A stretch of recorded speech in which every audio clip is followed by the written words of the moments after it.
L'horloge de la cuisine marquait 19h30 quand Claire poussa la porte de la maison familiale. Un silence inhabituel l'accueillit, lourd et pesant comme l'air avant l'orage. Ses parents l'attendaient dans la salle à manger, figé derrière une table dressée avec un soin méticuleux qui contrastait étrangement avec l'atmosphère glaciale. « Bonsoir maman. Bonsoir papa. » Claire déposa son sac et embrassa distraitement la joue tendue de sa mère. Monique ne lui rendit pas son baiser. « Où est Emma ?» demanda Claire en s'installant face à ses parents. « Elle devait venir dîner, non ?» Son père, Henri, découpa méthodiquement son rôti sans lever les yeux. « Ta sœur n'est plus là. Elle est partie étudier à Londres. » Quelque chose dans sa voix fit frissonner Claire. « Comment ça, partie ? Elle ne m'a rien dit. On s'est parlé la semaine dernière et... »« Assez !» La voix de sa mère claqua comme un fouet. Monique posa violemment ses couverts, faisant teinter la porcelaine. « On sait tout, Claire. Tout ce que tu as mis dans la tête d'Emma. Tous tes petits venins contre nous. » Claire sentit son estomac se nouer. « Maman, je ne comprends pas. »« Tu comprends très bien. » Henri leva enfin les yeux. Et Claire y lut une colère froide qu'elle ne lui avait jamais vue. « Tu l'as montée contre nous. Tu l'as convaincue qu'on était de mauvais parents, que sa place n'était pas ici. Mais enfin, ce n'est pas... Elle nous a dit exactement ce que tu pensais de nous. » La voix de Monique tremblait d'indignation. « Nos méthodes d'éducation, notre manière de vivre, tout y est passé. » Claire ouvrit la bouche pour se défendre, mais les mots restèrent bloqués dans sa gorge. Elle revoyait sa dernière conversation avec Emma, leur confidence de sœur, ses conseils peut-être trop francs sur l'autorité excessive de leurs parents. Le silence s'étira, lourd de reproches non formulés. Henri se leva lentement, dominant Claire de toute sa hauteur. Son visage avait pris cette expression de juge implacable qu'elle redoutait depuis l'enfance. « Claire, nous avons pris une décision. Chaque mot tombait comme un glaçon. Tu as brisé notre famille. Tu as retourné notre propre fille contre nous. » Monique se redressa à son tour, majestueuse dans sa douleur. Ses yeux brillaient d'une lueur que Claire mit quelques secondes à identifier. C'était de la haine, pure et froide. « Tu es coupée de cette maison. On ne te fait plus confiance. » Les mots frappèrent Claire de plein fouet. Elle sentit le monde vaciller autour d'elle, comme si le sol se dérobait sous ses pieds. Ses parents la regardaient avec cette expression de dégoût qu'elle avait vue réservée aux étrangers, aux gens qui ne comptaient pas. « Ils sont sérieux », réalisa-t-elle dans un éclair de lucidité terrible. « Ils me rejettent vraiment. » Quelque chose d'étrange se produisit alors en elle. Au lieu de s'effondrer, au lieu de supplier ou de pleurer, Claire sentit un calme glacial l'envahir, comme si une partie d'elle-même se détachait pour observer la scène de très haut. Elle posa délicatement sa serviette à côté de son assiette intacte et se leva avec une grâce qu'elle ne se connaissait pas. Ses gestes étaient d'une précision mécanique, comme ceux d'une automate parfaitement programmée. « Je comprends. » Sa voix était parfaitement maîtrisée, sans un tremblement. Henri et Monique la fixèrent, visiblement déstabilisés par cette réaction inattendue. Ils s'attendaient sans doute à des larmes, à des supplications. Claire prit son sac et se dirigea vers la porte. Dans l'entrée, elle se retourna une dernière fois. Ses parents n'avaient pas bougé, statufiés dans leur colère. « Au revoir », dit-elle simplement. Et elle sortit de la maison de son enfance, sans un regard en arrière. Dans sa voiture, les mains tremblantes mais l'esprit cristallin, Claire sortit son téléphone et ouvrit son application bancaire. L'écran du téléphone affichait le virement programmé, 24 000 €, prévu pour le lendemain matin à 9 h. L'apport personnel que Claire avait promis pour aider ses parents à éviter la saisie de leur maison. Sa contribution pour sauver le toit familial. Elle fixa les chiffres pendant de longues secondes, le doigt suspendu au-dessus du bouton « Annuler ». Dans sa tête, une seule phrase résonnait en boucle. « On ne te fait plus confiance ». D'un geste ferme, elle appuya. « Virement annulé ». Les mots apparurent en rouge sur l'écran. Claire éteignit son téléphone et démarra sa voiture avec un calme qui l'étonna elle-même. 2 jours passèrent dans un silence étrange. Claire reprit sa routine habituelle avec une sérénité troublante qui inquiétait Alexandre, son fiancé. Elle se levait, prenait son café, travaillait sur ses projets d'architecture avec la même concentration que d'ordinaire. « Tu vas bien ?» lui demanda Alexandre le deuxième matin, en observant ses gestes méticuleux pendant qu'elle préparait ses dessins techniques. Très bien. Claire traça une ligne parfaitement droite sur son plan. Pourquoi cette question? Je ne sais pas.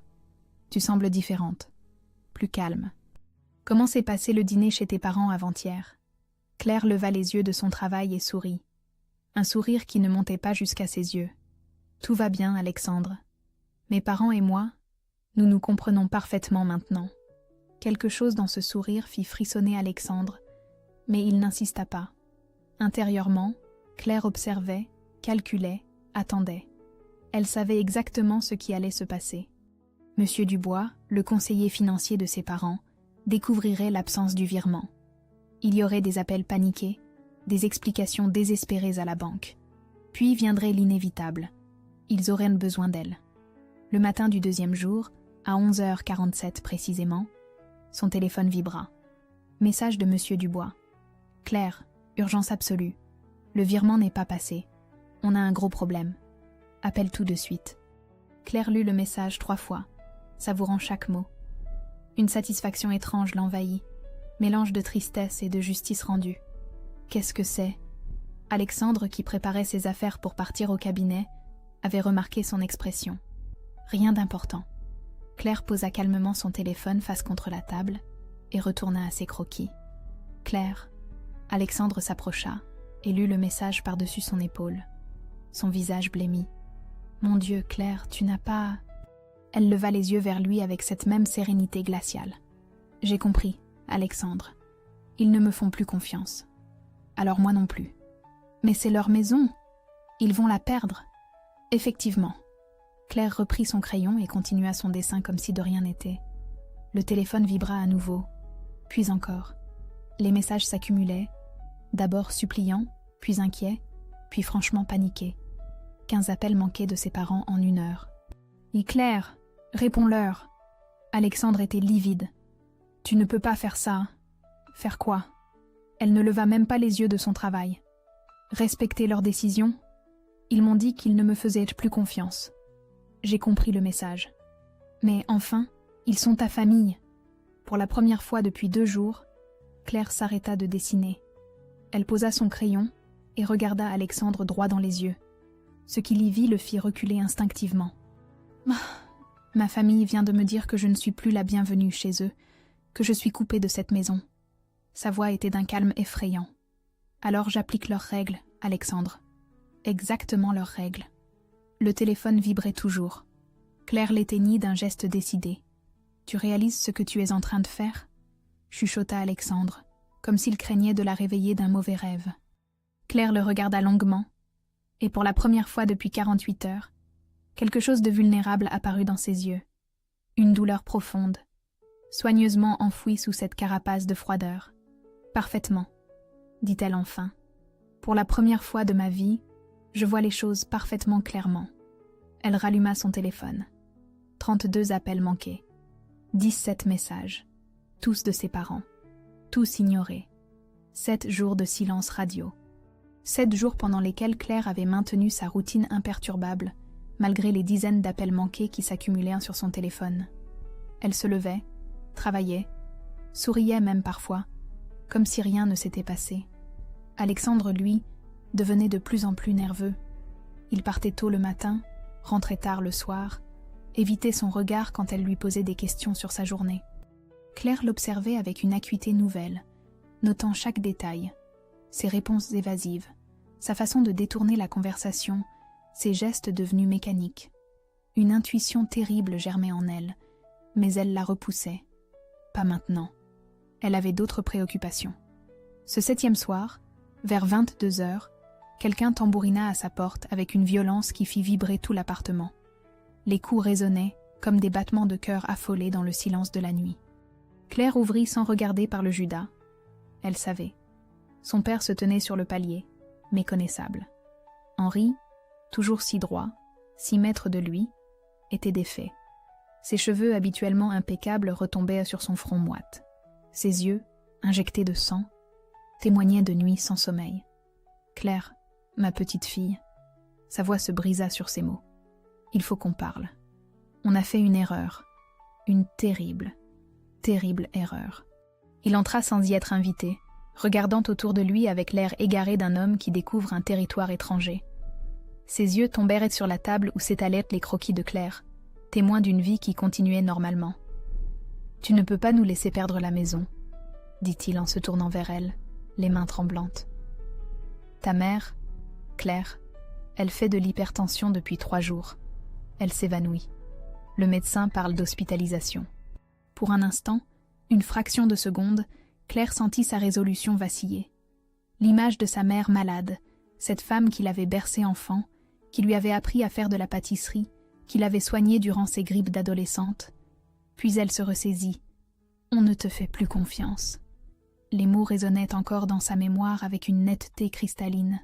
« Papa, » dit-elle d'une voix parfaitement maîtrisée, « vous m'avez dit que vous ne me faisiez plus confiance. » Moi, j'ai compris. Et je vous ai cru. Henri fit un pas vers elle, les bras tendus comme pour la prendre dans ses bras. Claire recula instinctivement, comme si elle avait reçu une décharge électrique. « Il est trop tard, » ajouta-t-elle. « Non, ma chérie, il n'est jamais trop tard. » Henri semblait au bord de l'effondrement. « On peut tout réparer. » Emma était bouleversée. Elle nous a fait dire des choses. On ne pensait pas ce qu'on a dit. Moi, si. La simplicité de cette réponse figea Henri. Il la regarda comme s'il découvrait une étrangère. À cet instant, la clé tourna dans la serrure. Alexandre rentra, sa mallette à la main, le visage fatigué d'une longue journée de travail. En voyant Henri dans le salon, il s'arrêta net. Claire observa la scène avec une acuité surnaturelle. Le regard d'Alexandre qui se figeait, l'expression de reconnaissance qui traversait furtivement son visage avant qu'il ne tente de la masquer. La façon dont son père se raidissait, soudain mal à l'aise. Ils se connaissaient. La révélation frappa Claire comme un coup de masse. Tout s'éclairait d'un coup, les questions d'Alexandre sur sa famille, ses encouragements constants à faire la paix avec ses parents, sa nervosité de ces derniers jours. « Bonsoir Henri », dit Alexandre d'une voix qu'il voulait naturelle. Trop tard. Beaucoup trop tard. Claire les regarda tour à tour, et quelque chose de définitif se brisa en elle. Pas seulement sa confiance ou son amour, quelque chose de plus profond, sa capacité à faire confiance à qui que ce soit. Combien de temps vous vous connaissez tous les deux? Sa voix était d'un calme effrayant. Le silence qui suivit était plus éloquent que tous les aveux. Le silence s'étirait, lourd de mensonges non avoués. Claire regardait alternativement son père et son fiancé, attendant. Elle avait appris, au cours de cette semaine étrange, la puissance du silence. Les gens finissaient toujours par le remplir, révélant plus qu'ils n'auraient m'en voulu. Ce fut Alexandre qui craqua le premier. « Claire, ce n'est pas ce que tu penses. » Il posa sa mallette et passa une main nerveuse dans ses cheveux. « On peut t'expliquer. »« Nous ?» Le mot tomba de ses lèvres comme une lame de glace. Henri toussa, cherchant visiblement ses mots. « Ma chérie, Alexandre et moi, nous nous sommes rencontrés il y a quelques mois, professionnellement. Son cabinet d'avocat nous aide avec certaines démarches administratives. » « Quelle démarche ?» Alexandre évita son regard. « L'héritage de ta grand-mère. Tes parents avaient besoin de conseils juridiques pour simplifier les choses. » Claire sentit le sol se dérober sous elle. L'héritage de grand-mère Marguerite. Cette femme extraordinaire qu'il avait toujours préférée aux autres, qui lui avait légué ses biens en la nommant exécutrice testamentaire. Claire avait toujours cru que c'était par amour, par confiance en son jugement. Simplifier comment ? Sa voix était devenue dangereusement calme. Henri et Alexandre échangèrent un regard complice qui révéla tout. « Tu comprends, ma chérie ?» reprit Henri avec un sourire forcé. « Toutes ces procédures, ces papiers à signer, on pensait que ce serait plus simple si tu nous transférais la gestion. Moins de tracas pour toi. Et tu étais parfaitement placé pour me convaincre, » dit Claire en se tournant vers Alexandre. Alexandre rougit jusqu'aux oreilles. Ce n'était pas... Au début, ce n'était qu'un conseil professionnel. Puis ton père m'a parlé de ta personnalité, de ta tendance à compliquer les choses. Il m'a dit que tu serais plus réceptive si la suggestion venait de quelqu'un en qui tu avais confiance, termina Henri. Quelqu'un proche de toi. Claire reconstituait le puzzle avec une précision chirurgicale qui l'effrayait elle-même. Les dîners spontanés chez ses parents ces derniers mois. Les questions d'Alexandre sur ses relations familiales, toujours posées avec une nonchalance étudiée. Ses encouragements constants à faire la paix, à ne pas compliquer les choses avec sa famille. « Et Emma ?» demanda-t-elle. Henri baissa les yeux. « Emma a surpris une conversation entre ta mère et moi. Elle a compris qu'on préparait quelque chose. Elle s'est énervée, a dit qu'elle ne voulait pas être complice. Alors vous l'avez fait partir. » « Elle a choisi de partir, » protesta Henri. « Mais avant, elle nous a rapporté certaines de tes réflexions sur notre façon d'élever nos enfants. Tes critiques. » Claire ferma les yeux. Ses confidences à Emma, ces moments de sœur où elle s'était ouverte, où elle avait exprimé ses doutes sur l'autoritarisme de leurs parents, tout avait été rapporté, déformé, utilisé contre elle. Donc la dispute de l'autre soir, on voulait te donner une leçon, avoua Henri, te faire comprendre que tu ne pouvais pas nous critiquer impunément. On pensait que tu reviendrais, plus coopérative. Alexandre s'approcha d'elle, tentant de prendre ses mains. « Claire, écoute-moi. Au début, c'était juste professionnel. Mais après, quand j'ai appris à te connaître, je suis tombé amoureux pour de vrai. Cette histoire d'héritage, on peut l'oublier. » Claire recula comme si ses mains étaient en feu. Quelque chose de définitif venait de se briser en elle. Pas seulement sa confiance ou son amour, sa capacité même à croire en la sincérité humaine. « Pour de vrai ?» répéta-t-elle d'une voix blanche. « Depuis quand ? Depuis que tu as découvert le montant exact de l'héritage ? Ce n'est pas ça. Combien ? » La question claqua comme un fouet. « Combien grand-mère m'a-t-elle laissé ?» Henri et Alexandre échangèrent encore un regard. Ce fut Henri qui répondit « 180 000 €, plus la propriété en Provence. » Claire sentit ses jambes se dérober. Elle s'assit lourdement sur le canapé, réalisant l'ampleur de la manipulation. Tout, absolument tout avait été calculé, orchestré, mis en scène. Et les 24 000 € que je devais vous donner, c'était pour nous mettre en confiance, avoua Henri, pour que tu prouves ta loyauté familiale avant de t'occuper du gros héritage. Un rire amer échappa à Claire, un rire qui n'avait rien d'humain. « Sortez, » dit-elle, d'une voix si calme que c'en était terrifiant. « Tous les deux. Maintenant. » « Claire, s'il te plaît. » Alexandre tentait de s'approcher à nouveau. « Sortez !» Le cri jaillit de ses entrailles, avec une violence qui les figea tous les deux. Henri attrapa son manteau et se dirigea vers la porte sans un mot. Alexandre hésita, ouvrit la bouche pour dire quelque chose, puis renonça. Quand la porte se referma, Claire resta immobile sur son canapé, fixant le vide. Puis, lentement, elle se leva et alla ouvrir le tiroir de sa commode. Au fond, dans une petite boîte, se trouvait une enveloppe jaunie portant son nom de l'écriture de sa grand-mère. « À n'ouvrir qu'en cas d'urgence », avait dit grand-mère en la lui donnant. Claire pensa que le moment était venu. Claire ouvrit l'enveloppe avec des gestes précautionneux, comme si elle manipulait une relique sacrée. Le papier craqua doucement, révélant l'écriture élégante de sa grand-mère, cette calligraphie d'un autre temps qu'elle avait toujours admirée. « Ma chère Claire, si tu lis cette lettre, c'est que la famille s'est retournée contre toi. Je l'ai toujours craint, ma chérie. Ils ne t'ont jamais vraiment accepté, et maintenant tu sais pourquoi. Il faut que tu saches la vérité sur tes origines.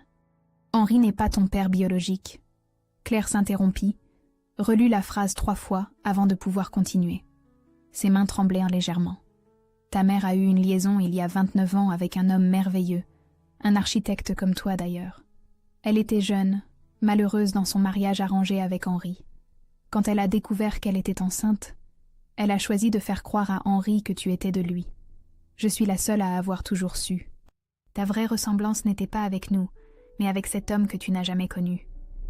Ton talent, ta sensibilité, ta façon de voir le monde, tout vient de lui. Henri t'a toujours traité différemment.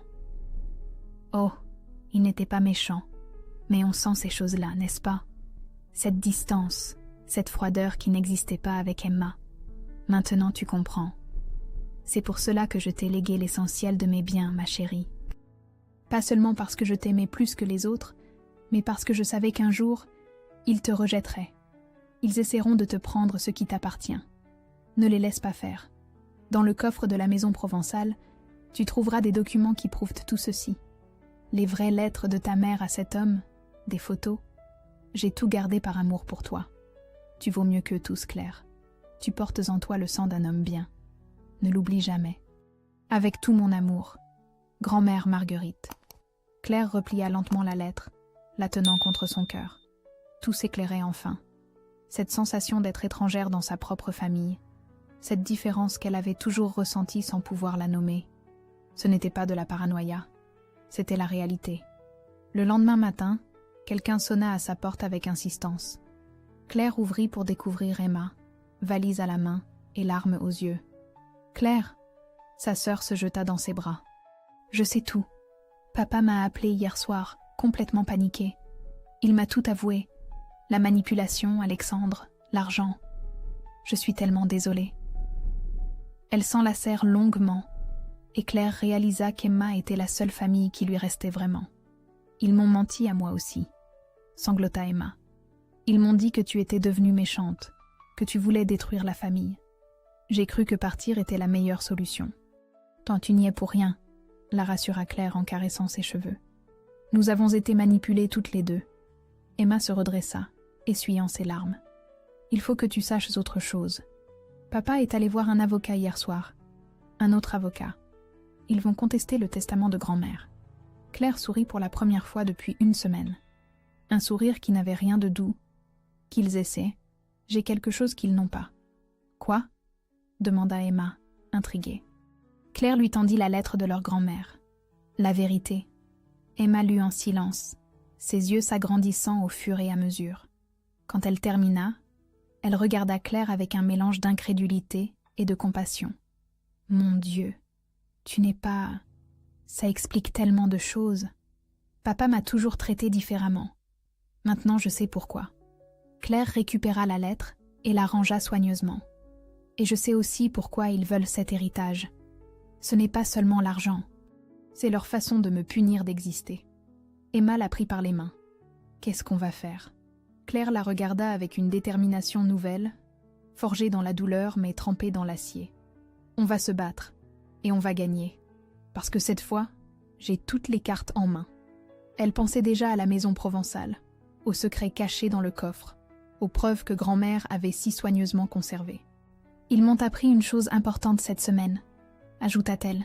« Parfois, pour survivre, il faut accepter de ne plus être la même personne. » Emma frissonna devant la froideur de ce ton, mais elle serra plus fort les mains de sa sœur. Ensemble, elles allaient affronter la tempête.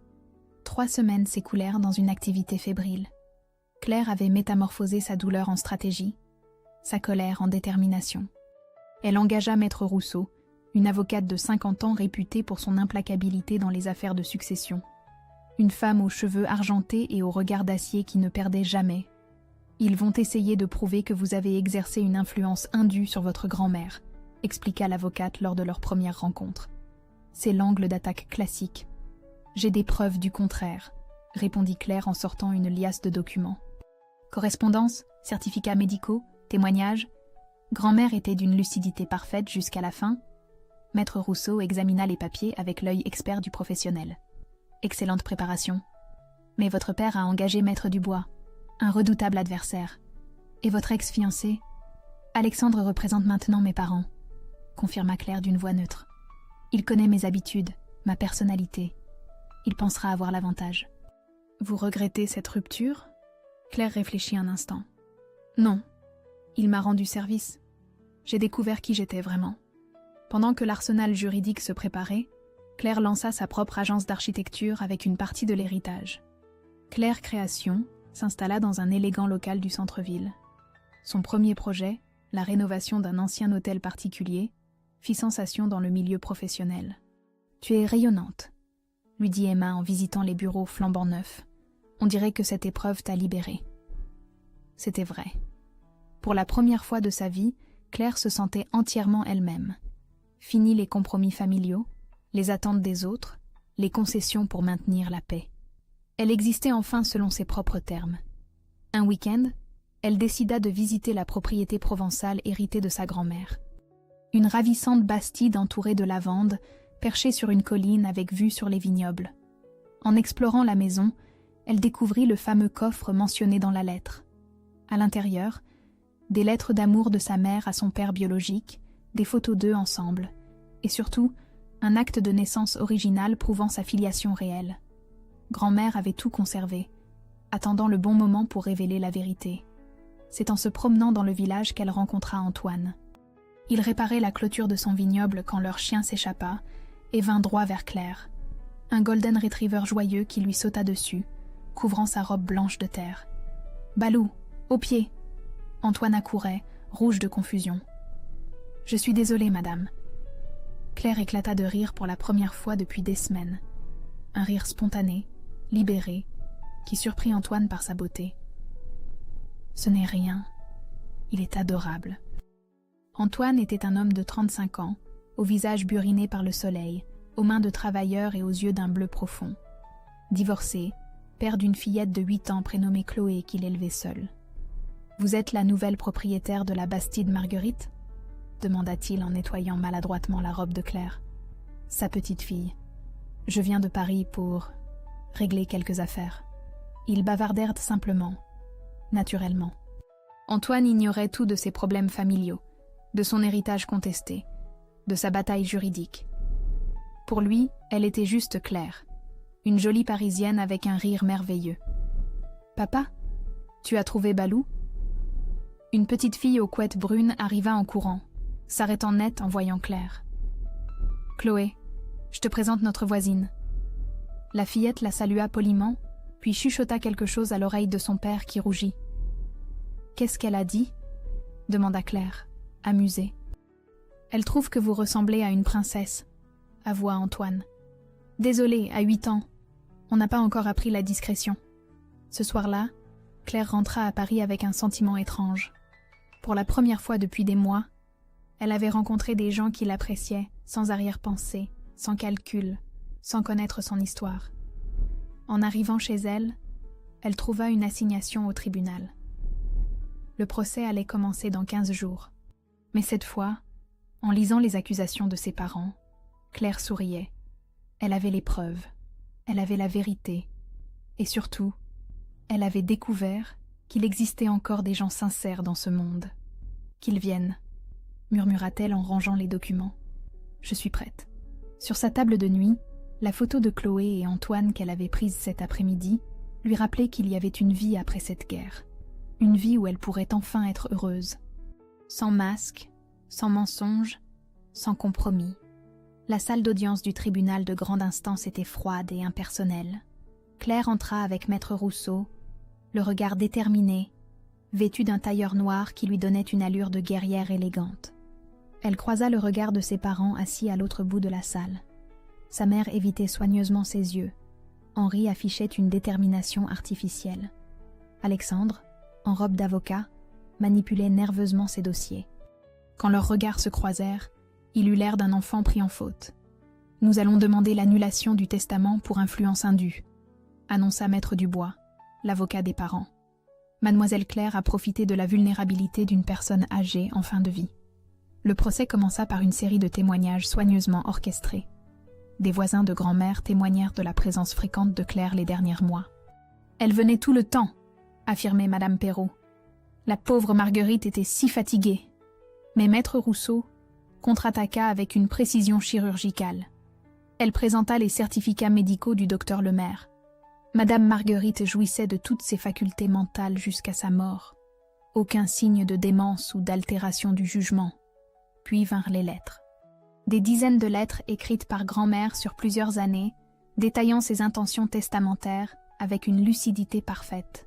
« Je souhaite léguer l'essentiel de mes biens à Claire, car elle est la seule à m'avoir aimée sans arrière-pensée, » écrivait-elle 2 ans avant sa mort. Alexandre tenta une manœuvre désespérée. Le testament favorise injustement Claire au détriment de sa sœur Emma. Emma se leva alors dans la salle. « Maître, puis-je témoigner ?» Le juge acquiesça. Emma s'avança vers la barre, digne malgré son émotion. « Grand-mère m'a expliqué ses raisons, » déclara-t-elle d'une voix claire. « Elle savait que mes parents m'aimeraient toujours, quoi qu'il arrive. Pour Claire, c'était différent. Elle pressentait des difficultés. Quel genre de difficulté ? Demanda le juge. Emma hésita, regardant Claire qui lui fit un signe d'encouragement. Il fallait tout dire maintenant. Grand-mère savait que Claire n'était pas la fille biologique de mon père. Un silence de plomb tomba sur la salle. Henri blêmit. Monique étouffa un sanglot.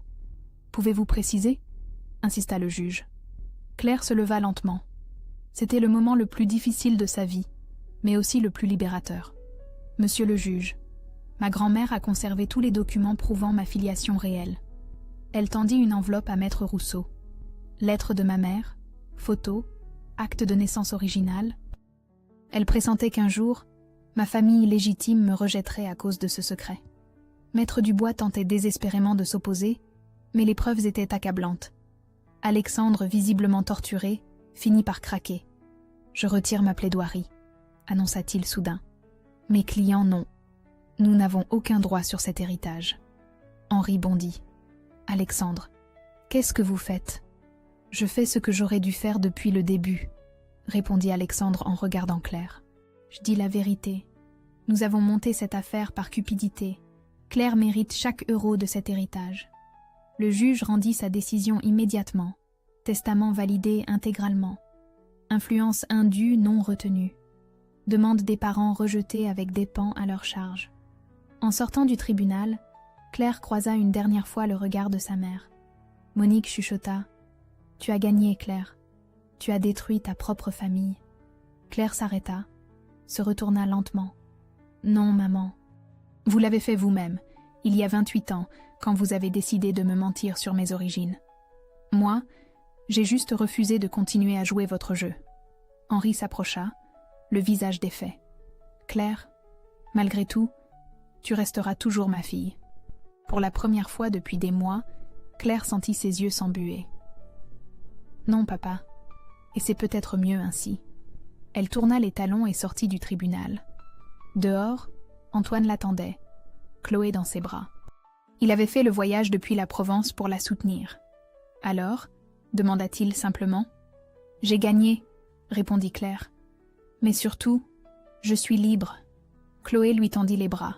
« Maman Claire ?» Pour la première fois, Claire ne corrigea pas. Elle prit la fillette contre elle et sourit. Sa vraie famille, c'était peut-être celle qu'elle choisirait, pas celle qu'il avait élevée dans le mensonge. « Rentrons à la maison, » dit Antoine en lui prenant la main. « Oui, » pensa Claire. Il était temps de rentrer chez elle, en Provence, loin de tout cela, où elle pourrait enfin être vraiment elle-même. 6 mois après le procès, Claire contemplait le paysage provençal depuis la terrasse de sa bastide. La vue sur les vignobles d'Antoine s'étendait à perte de vue, baignée dans la lumière dorée du couchant. Pourtant, malgré cette beauté paisible, quelque chose la rongeait encore. Elle avait gagné sur toute la ligne. L'héritage était sien, son agence prospérait.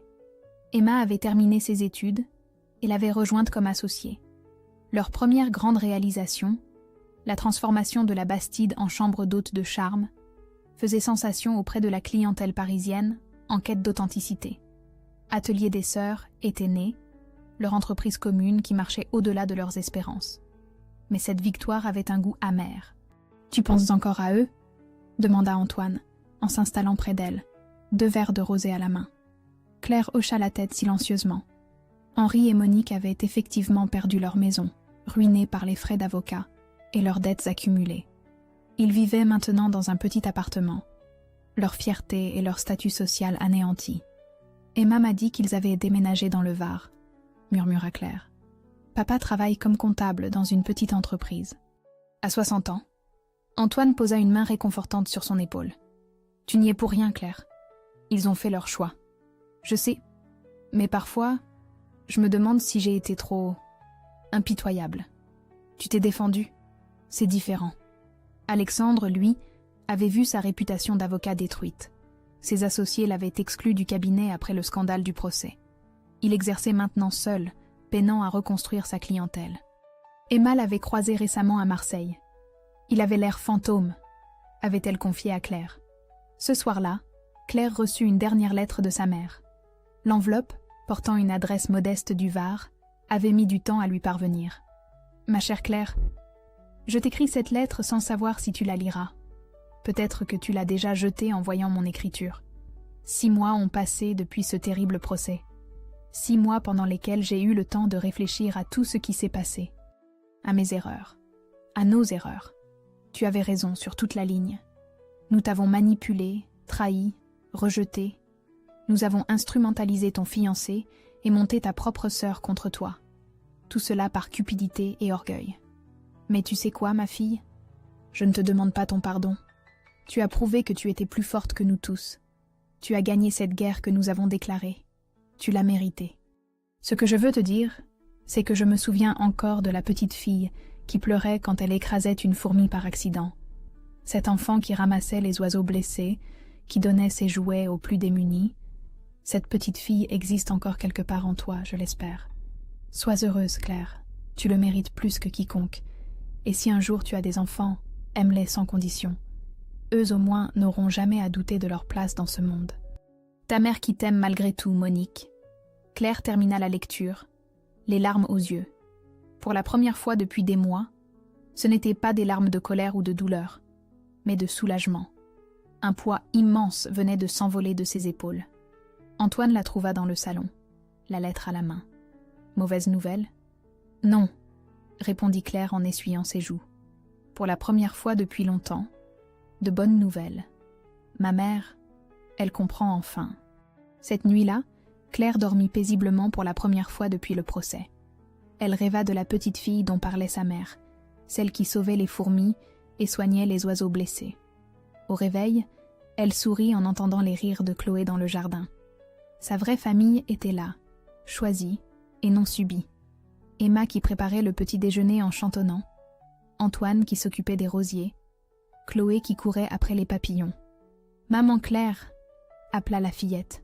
« Viens voir, Balou a trouvé un hérisson. » Claire se leva, légère comme elle ne l'avait plus été depuis longtemps. Elle avait retrouvé cette petite fille au cœur tendre. La guerre était finie. La paix pouvait commencer. Sa vraie vie aussi. 1 an après le procès, Claire se tenait devant le miroir de sa chambre, ajustant sa robe de mariée en dentelle ivoire. Pas de blanc immaculé cette fois.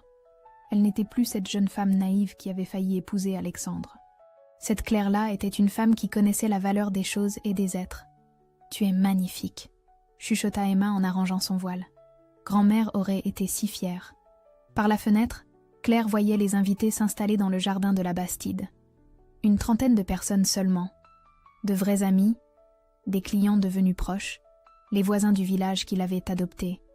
Aucune famille de sang, mais tant d'amour sincère. Antoine l'attendait sous la tonnelle de roses que Chloé et elle avaient plantée ensemble. Il portait un costume bleu marine qui faisait ressortir ses yeux. À ses côtés, Chloé tenait nerveusement le coussin des alliances, ravissante dans sa robe de demoiselle d'honneur. « Maman Claire, tu es prête ?» La fillette passa la tête par la porte, et Claire sentit son cœur se gonfler d'amour. Officiellement, elle allait devenir sa belle-mère. Officieusement, elle était déjà tout pour cet enfant. « J'arrive, ma puce. » La cérémonie fut simple et parfaite. Le maire du village, un homme jovial qui avait connu grand-mère Marguerite, célébra leur union avec des mots choisis. Quand Antoine glissa l'alliance à son doigt, Claire pensa à cette phrase de sa mère. « Cette petite fille existe encore quelque part en toi. » Elle l'avait retrouvée, cet enfant capable d'aimer sans compter. Au moment des vœux, Antoine prit ses mains dans les siennes. « Claire, tu m'as appris qu'il n'y a pas qu'une seule façon d'être fort. Parfois, la vraie force, c'est d'accepter d'être vulnérable, de faire confiance à nouveau. Tu as transformé ma vie et celle de Chloé. Je promets de chérir chaque jour avec toi. » Claire sentit les larmes monter. Mais cette fois, c'était de joie pure. « Antoine, tu m'as accueilli quand j'étais brisée. Tu m'as aimé sans connaître mon passé, sans juger mes blessures. Avec toi et Chloé, j'ai découvert ce qu'était vraiment une famille. Je promets de vous aimer, de vous protéger, et de construire avec vous un foyer où règne la vérité et la tendresse. » Les applaudissements éclatèrent quand ils s'embrassèrent. Chloé courut vers eux et ils la soulevèrent ensemble, formant leur première étreinte à 3. Pendant la fête, Emma leva son verre pour un toast émouvant. « À ma sœur Claire, qui m'a appris qu'on peut tout perdre et tout reconstruire. À l'atelier des sœurs et au nouveau commencement. » Tard dans la soirée, Alors que les invités partaient, Claire et Antoine s'installèrent sur leur terrasse. Chloé dormait déjà, épuisée par l'émotion. « Des regrets ?» demanda Antoine en caressant ses cheveux. « Aucun. » Claire sourit en regardant les étoiles. « J'ai perdu une famille de mensonges, et j'en ai gagné une de vérité. » Son téléphone sonna. Numéro inconnu. « Allô ? Bonsoir Claire. Je suis Paul Mercier, votre père biologique. J'ai appris votre mariage par un ami commun. J'aimerais beaucoup vous rencontrer. » Claire regarda Antoine qui lui serra encourageant la main. Pour la première fois, elle n'eut pas peur de cette révélation. « Monsieur Mercier, je vous remercie pour cet appel. Mais vous savez, j'ai mis des années à comprendre une chose importante. On ne choisit pas la famille dans laquelle on est, mais on peut choisir celle avec laquelle on vit. » Un silence au bout du fil. « J'ai trouvé ma famille, » continua Claire en serrant la main d'Antoine. « Elle est ici, avec moi. Mais si un jour vous voulez simplement parler, savoir qui je suis devenue, ma porte sera ouverte. Sans attente, sans obligation. Juste pour partager.